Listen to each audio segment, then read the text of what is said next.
Hey, welcome and thank you for watching. This is Mindful Interviews, and it is being brought to you by the AŁUS Group. My name is Preston Foreman, and I would like to introduce my very good buddy, Austin Auger. How you doing? Welcome everyone to our premiere episode. And we're going to be discussing the importance of the intercultural mindset. What is that, and how do you develop it? What is that all about? Yeah, so Austin, for those who don't know you, would you mind maybe just sharing a little bit about who you are and what you do so this conversation makes a little bit more sense to them? Sure. My name is Austin Auger, and at present, I live in Japan, a place called Kamakura, Japan, which is south of Tokyo. Kamakura back in 1100s and 1200s was a capital city of Japan. I work in Japan. I also teach intercultural classes, difference classes for universities as well as corporations, Japanese corporations, US, UK, and among other countries. So that's what I do. And I'm very pleased that I'm joining you today. Let me first talk about what does it mean to have an intercultural mindset. So people behave and think different ways. For instance, in Japan, obviously, Japanese people have a different mindset than Americans. And when I travel to Europe or South America or Africa or Middle East even, and different parts of Asia, they all have a tendency to think differently in some ways. There are similarities and there are differences. So how do we accept that? That's the important part. To having an open mindset, I think having that acceptance, having that awareness, yeah, there are differences. Well, if there are differences, what are the differences? And that's where the gap is, right? Once you determine the gap, how do we close the gap to be able to, for instance, communicate? I'll give you an example. Communications. Generally speaking, there are two different types of communications. One is what is called high context communication style, and there's another one called low context. Well, low context communication style is just like an Americans typically use. We say things direct, more direct than Japanese. Japanese have a tendency to use what is called high context. They don't say things more directly. They sort of hint around, they layer the conversation, and what Japanese call kuki o yomu. Kuki is air. Yomu means read. You have to read the air. They're two distinctively different ways of communicating. So if those people from America and Japanese society communicate with each other, because they communicate in a very, very different ways, they have tendency to have a lot of miscommunication. Because in our mind, we also have a filter as to how we receive it. It too has high context and low context filter. So when we hear things, Americans will say, oh, they're saying things so direct. I could literally understand what they're saying, take it as is, whereas Japanese are not saying exactly that way. Yes, you have to know there are differences. And you have to be curious enough to go in there and investigate what are the differences. And that's where it starts.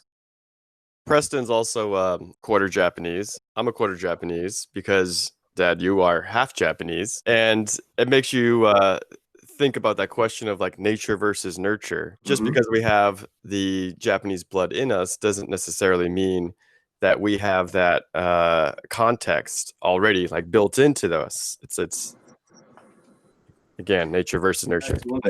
If it was right into our DNA, if that's the case, I will be able to pass on to you, the Russian, Austrian, French, Canadian, Japanese, and all those culture, and have it already in you, but that's not the case. So, one of the things that in my class I talk about is generalization is kind of a dangerous. What I mean by that is oftentimes I hear Japanese saying, Americans are this way, or Americans will say Japanese are this way. Statistically, the bell curve, there is a statistical bell curve with predominant population may act and behave this way, but it doesn't mean 100% will act and behave this way. So you got to be aware of that. And Austin talked about the culture is nurture. That's the term that I use for my class. Nurture meaning it's a learning process. How do we develop culture?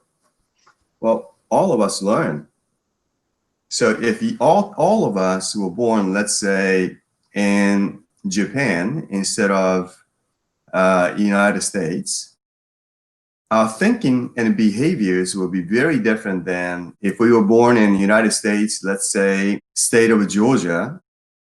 We have a different way of thinking and behaving. Right. So I typically talk about there are 6 different ways that we learn cultural behaviors. We observe as we come into this world. We observe things, our moms and dads and their uncles and grandpas, grandmas do. We observe things, and we smell. We associate with a good smell, perhaps the food, right? Perhaps something that not very pleasant smell. So we associate with the smell.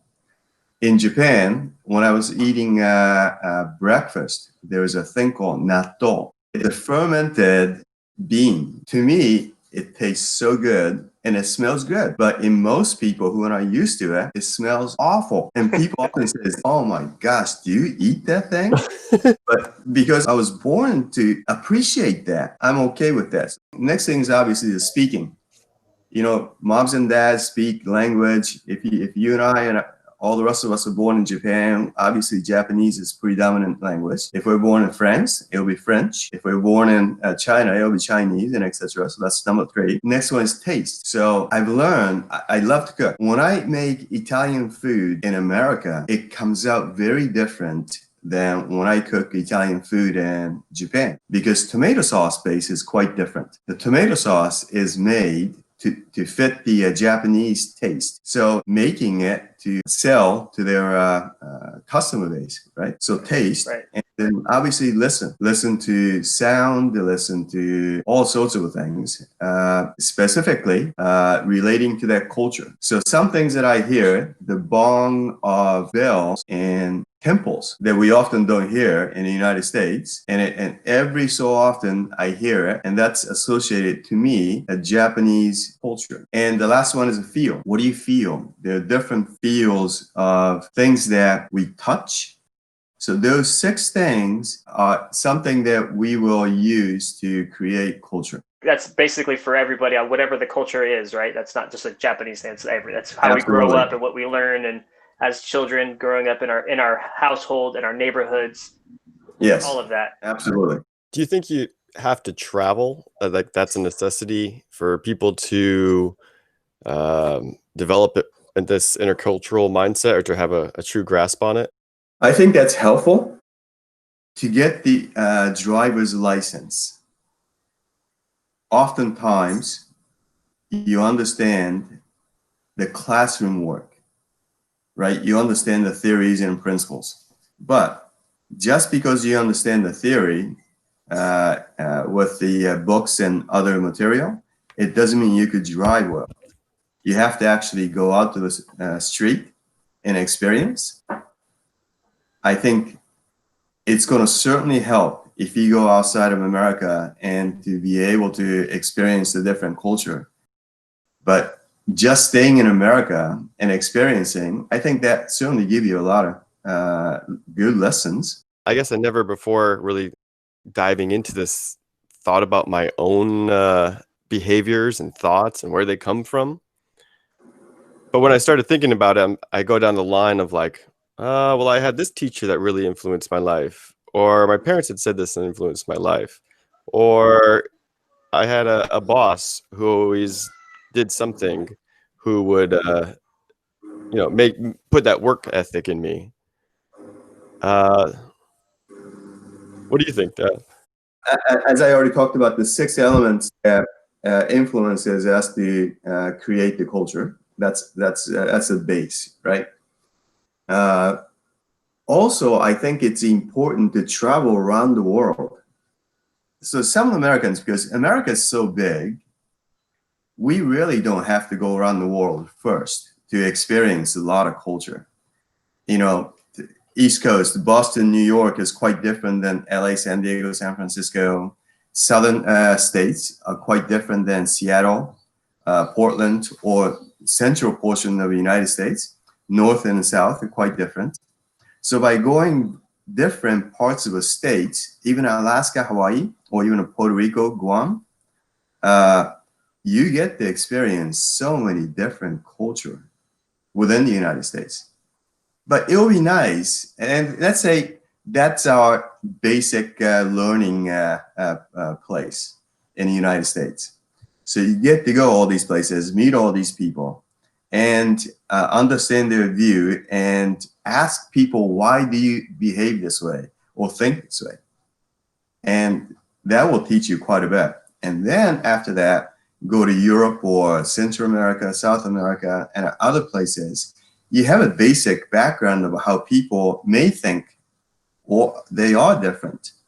Or go to Asia. The thinking is quite different. Or even the Middle East, in Dubai and other places. Or even in Africa. Every single country that I've been, I have this mindset of this country is this way. And when I actually go there, I find it quite different. There's some things that it's true, but I find very, very different things. And that's, I welcome that. And I look forward to going to new places to learn things. I think that's, to me, it's very valuable lesson. I equate that to learning how to drive by, actually studying in book. And that when you actually go out, that's when you're driving on the road and learning. That's a I good think analogy. that's very important. I like that.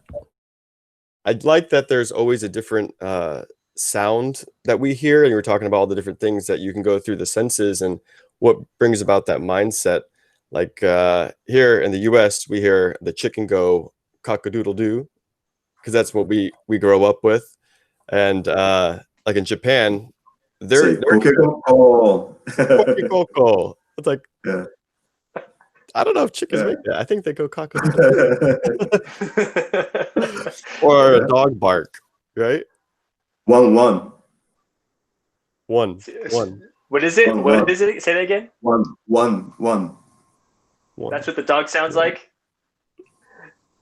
That's very interesting. How about one more thing? What do you think about the benefit that you can get out of having this better or more developed intercultural mindset? People tend to get along well. Hmm. They understand each other. Just because they behave very differently, they have an understanding as, oh, that's how they learn to behave from their childhood. And so as long as you have that understanding, reasons why they do it, I think people tend to get along much better around the world. If political leaders understand different culture, I think that gives a very different insight as to how to engage with them, how to speak with them, how to negotiate with them, what to offer, and what is a courteous thing to do. I think that brings the friendship between two countries much closer and better. And I think that's the probably best benefit of having that understanding. I think we could use a little bit of that here in the United States. So we have so much diversity here in our country, and it seems even with things that are currently happening, there's it's becoming almost more divided, which is unfortunate. So I wish that maybe if it was in schools or how being able to bring this sort of education to more people would be great. And I hope that people watch this video to even just learn some basics in understanding that we're all just people, we're all just trying to get along, and we're all just trying to work and cohabitate in society. So I definitely really appreciate all of this information. This has been great. I've been really really excited about being able to chat with you about this, and I'm glad that you took the time to really break it down for us and explain it to us. This is I'm excited. It's my pleasure. It's really my pleasure. And I hope to see you too, hopefully one of these days after this COVID. Little things. Yeah. It is the little things. World, an interesting place to live. Yeah, we wouldn't want to go anywhere else or learn anything if we're all the same and look the same and know the same thing. What would be the purpose? All right. Well, thank you very much. I know we bent your ear for quite a while over here. No, my pleasure. And I hope it was of a little help to whoever is going to be listening to this. I wish them the best. Thank you very much, Austin. I really appreciate your time. Thanks. Take care now. Yeah, so that was a good conversation with your dad. I really do appreciate him taking the time, and I learned a lot of it, a lot of great new information, and it really has opened my eyes to not just things in Japan, but also things that we obviously can take, as a lesson for us here. What's going on in our country right now is, like I mentioned before, is somewhat divided, and I think if people have this sort of information, this would hopefully even just a little bit, just to understand that there are different cultures, people do and say things differently. And that, just having that basic understanding could hopefully help people, come together in times that they need to.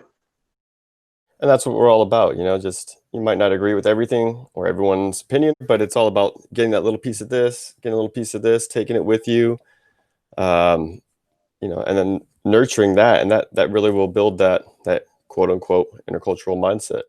Yeah, I really hope you guys really enjoyed the video. And if you have comments or questions about it, leave them down below.